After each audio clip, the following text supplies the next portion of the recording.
Hi, I'm Tim. Welcome to Watchbox, and thanks for logging on. If you love this watch, email me, tmosso@thewatchbox.com, your purchase and pricing email question line in the description below for buying this or any watch you see here on our channel or our website. Reach out to me directly, tmosso@thewatchbox.com. And today we're discussing the Panerai Radiomir 1940 GMT PAM00998, 45 millimeters in stainless steel. This was part of a series of military olive green Panerai watches inspired by the company's historic relationship with the Italian Navy and its allies. So as part of that trio, this watch represents an interesting fusion of luxury and utilitarian imagery. Let's be honest, this is not a combat issue watch, and as a luxury product, it's better off for that fact. It is, however, large. At 45 millimeters in diameter, the watch measures 15.7 millimeters thick with a generously bubble-shaped sapphire, and it is a sapphire. And then from lug to lug, it's a rather reasonable 52.6 with a 24 millimeter spacing between the lugs. I say a reasonable 52.6 because I expected this watch to be much broader across the wrist.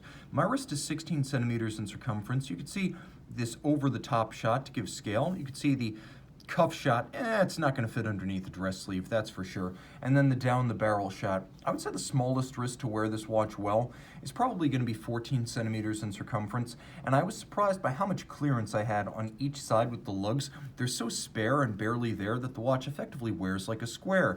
And if you think I planned that rhyme, you're dead wrong. I make this stuff up on the fly. This is a watch that wears smaller than it is. The strap is also a little bit of a dichotomy in that it contains luxury elements like the green leather strap minders or the green leather gusset to avoid gouging, and the saddle-colored calfskin on the bottom side. You can see this is a brand new Panerai strap, no gouging, no crimping, and it has a textile on the top. So it's textile on the top, contrasting with the green gusseting, and then it's leather on the bottom, and there's a wonderful little green contrasting binding stitch at each end. Here we have spring bars used, so you can use your strap tool in conjunction with these spring bar holes to quickly remove the strap for strap swapping. Screw down crown with that 70s style interlocking OP logo, and a Radiomir 1940 case all in high polish. It's 1940 because it has these more substantial lug profiles than the 3646 inspired wire lug Radiomir models. Now what appears to be plexiglass is actually a very dramatically domed sapphire, and the screw down crown, the bezel assembly, the caseback assembly, which is screwed in, make this a 100-meter swimmable watch.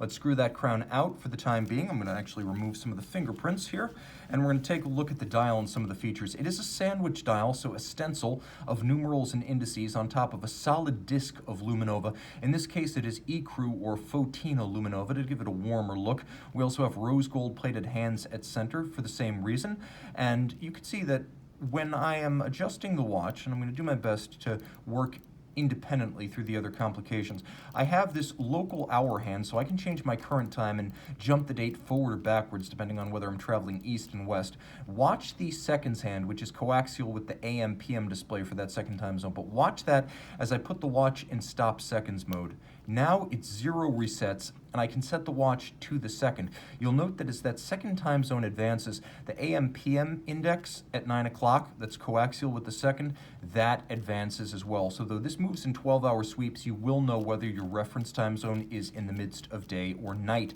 Now let's put that crown back down. There's another complication here, and it's on the caseback, where the watch has a radial power reserve indicator.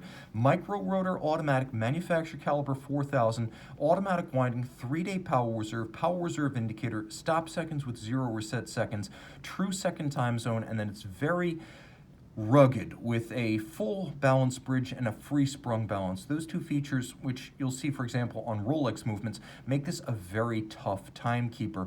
It beats away at 28,800 vibrations per hour, and as you can see, pivots on 31 joules, winding through a micro rotor automatic with a tungsten rotor. The micro rotor gives you the convenience of an automatic, but with the thinner profile of a manual and the open display caseback vista of a manual watch. This is the Panerai Radiomir 1940 GMT PAM00998.